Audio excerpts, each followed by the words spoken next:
Proper story is supposed to start at the beginning. Ain't so simple with this one. Now here's a kid whose whole world got all twisted, leaving him stranded on a rock in the sky. He gets up, sets off for the Bastion, where everyone agreed to go in case of trouble. Ground forms up under his feet as if pointing the way. He don't stop to wonder why. Finds his lifelong friend, just lying in the road. Well, it's a touching reunion. He sees what's left of the rippling walls. Years of work undone in an instant. In the calamity, that a survivor? No, ma'am. It's a gas fella, forced out from underground. Sometimes you just need a drink. Gotta hold her still to spin up the chamber. A school of squirts tunnels up around him. Must have fled here from the mines.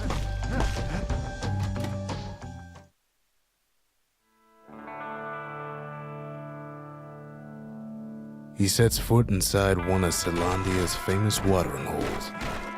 Inside's old Rondi, the bartender. The calamity got him for his drinking did. Then Kid finds his trusty shield. The security takes him for a petty thief. Special delivery. Gas fellas. Windbags start turning up for last call.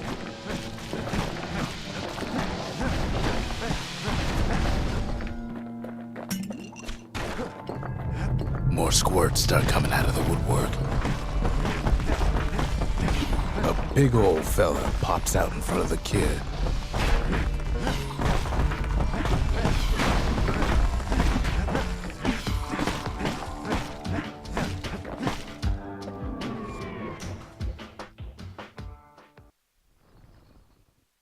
He gets a good look at things on his way down. He lands on top of a breaker's bow, and it ain't broke. Good news is the emergency defenses still work. Bad news is they're aiming for the kid. Right back at you, he finds the distillery, right next to the arsenal. Tough part of town. The arsenal's where the kid can pick the best tools for the job. Some of them squirts birthing like crazy in a couple of corn bins. An old ferry barge sends the kid on his way. The Bastion's real close now.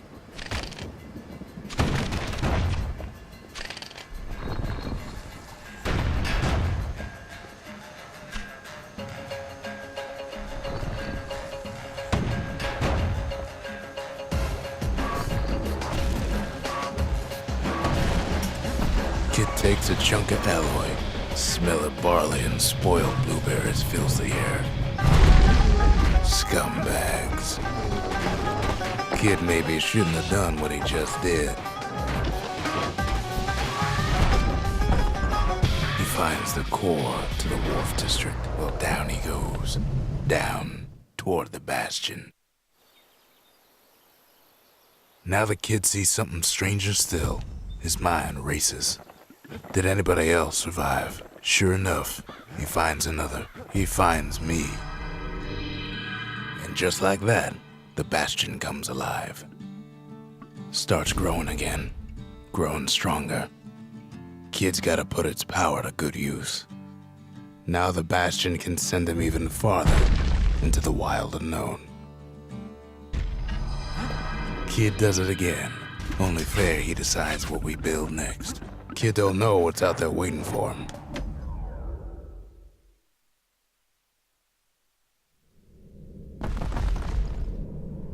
In better days, the melting pot was sealed tighter than the skin on a squirt. Of all the plans to survive the calamity, it had to be stab weeds. Core stuck inside one of those fancy cages. Now what could possibly go wrong? Some of the stuff lying around was downright dangerous, quite a bit. As it turns out, the cage starts lifting from the core ever so slow. All Kid can do is wait. Shipments start falling in.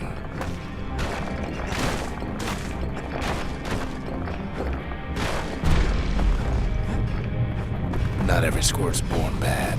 Some spring to the kid's defense. Judging by the movement of the cage, it's gonna take a little while.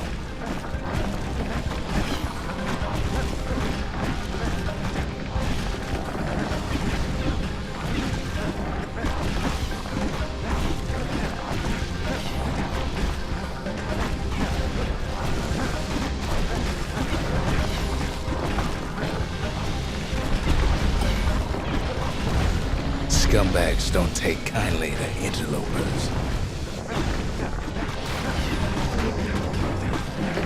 Even some gas fellas take his corner. Heard he popped that mean old foreman.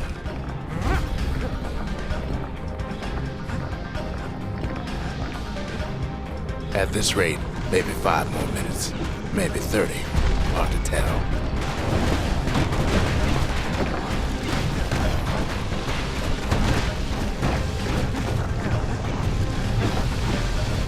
Squirts get real territorial around the core. Then a shipment of free samples shows up.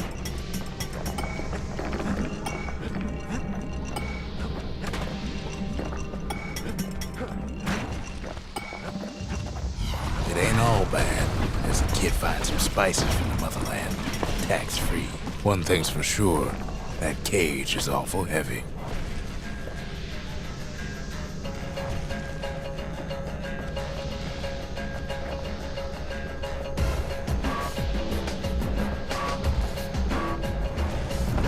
Troublesome scene, to be sure.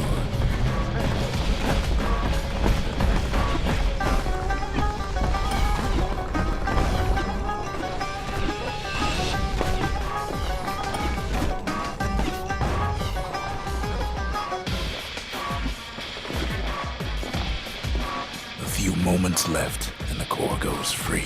10, 9, 8, 7. Give or take a few seconds. Finally, the core's within reach. And done. He's got it. Just gotta get to the nearest barge.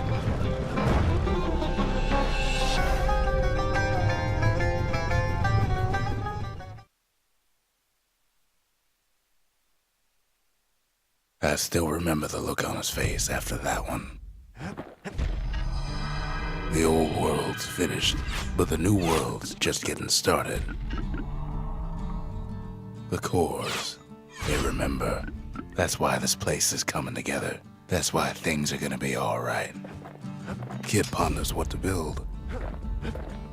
We tracked down a couple more cores near the edge of the city.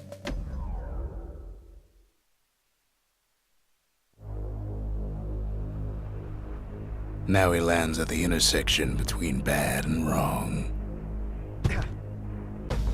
Ought to be a core down one of these twisted streets.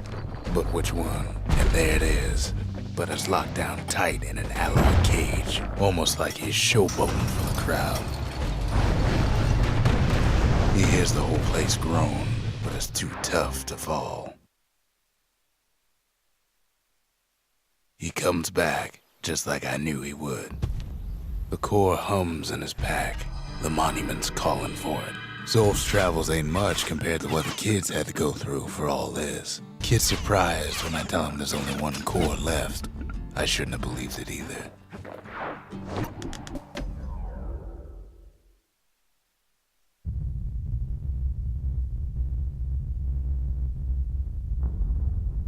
The dead welcome him with open arms. The calamity took everybody after all. Kid sees it plain, frozen faces all around. These folks never saw the calamity coming, but someone did. Someone close. It was someone like him. It's a snag or two trying to get to him. He ain't about to stop, no matter what. He's got so many questions after all. The Thunder brothers didn't make it. Nordy the bird boy didn't make it. But him, he survived. Just think, without that man, we wouldn't be here right now, would we? What do you say to a man who's seen too much? Kid hasn't a clue, but he says this: we have to go. Please.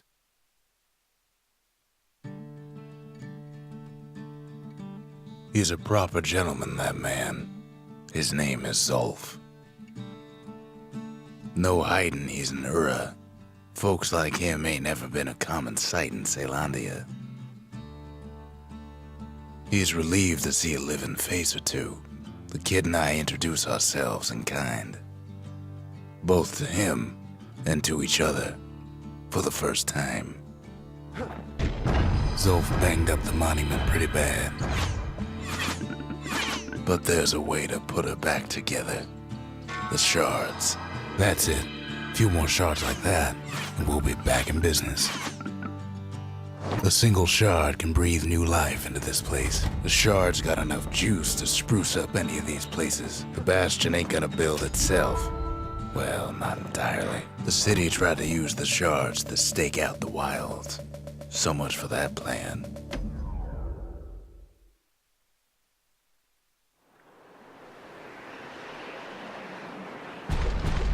There's only one way into Cinderbrick Fort. The hard way. Sure, the city marshals may be gone, but now the fort's crawling with windbags. The calamity was mercy for normal folks. At least the marshals left the kid a parting gift. Something the windbags just can't handle. Something that'll punch clean through their greasy hides. Windbags ain't much different from normal folks. All they want's a warm place to stay and a decent meal. Well, the fort ain't theirs by right. Not a scratch on him as he presses on to higher ground.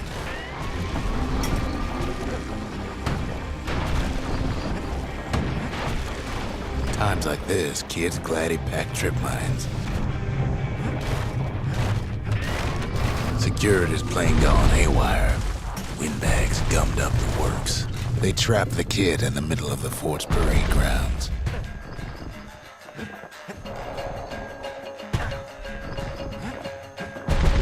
And now ain't nothing left for nobody down at Cinderbrick Fort.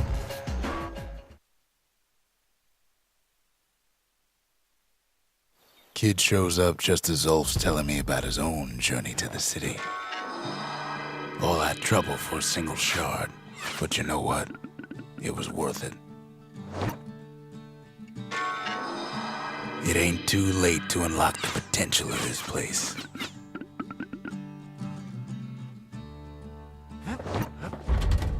The memorial may be finished, but our part is far from over. High time we built something new. Ankle gators used to roam the wilds, and they nested at Roathus Lagoon. Many a tale folks used to scare their children straight originated here. They used to think that ankle gators were extinct. Well, they ain't. Turns out Queen Anne got a hold of a shard. Ankle gators love shiny things. The brushers use their pikes to keep their distance around here. Now the kid can do the same. Queenie leads the kid into some kind of twisted trap. The closer you get to an ankle gator's lair, the thicker the tall grass grows. One bad step in that tall grass and he's Queen Anne's lunch. Wanna know how to find an ankle gator lair? You use a kid as bait.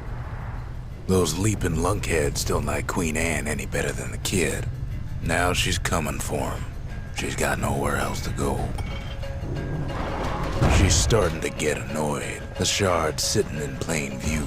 After all that, kid lets the ankle gator go. Hope Queen Anne don't mind us borrowing from her treasury. The shard works like a charm. You can hear the monument's heartbeat again. The monument's getting better. Zulf sure did a number on it, though.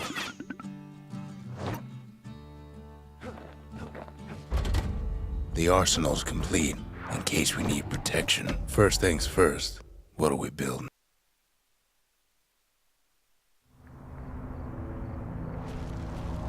Not everything blew up in the calamity. Why, Colford Cauldron here blew up way ahead of its time. The cauldron boiled over some 300 years ago. They say it filled the skies with ash and the lakes with molten rock. As for us, we learned an awful lot from Colford Cauldron. Sure, we dusted off a good many secrets out here, but we discovered other things we're better off not knowing. All sorts of awful things crawling underfoot. Places inhospitable as they come. After all, when we looked down inside Colford Cauldron, we saw in there the heart of the world. The heart now laid bare by the calamity. As for the kid, he just has to get that shard out of there. Too bad taking that thing woke up every last stink eye from here to Charleston Bog. And where there's one stink eye, there's always more. Biggest stink eye he's ever seen's waiting for him on the other side. The cauldron's tenants all gather up to bid the kid a fond farewell. With a good spyglass, you can still see the cauldron from the city, but all the fires died out. It comes back looking like the inside of a chimney. The shards can put this disease in remission, but there's only one cure. We need to finish what we started. The Bastion. It's finally finished.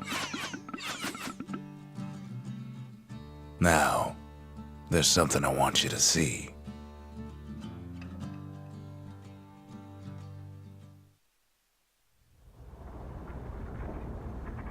Welcome to the heart of the Bastion. I ain't one for long goodbyes, so here's the deal. Zia and I figure you done the heavy lifting, so you get to do the honors. We can tell you how to work this thing if you got any questions. Hey, kid.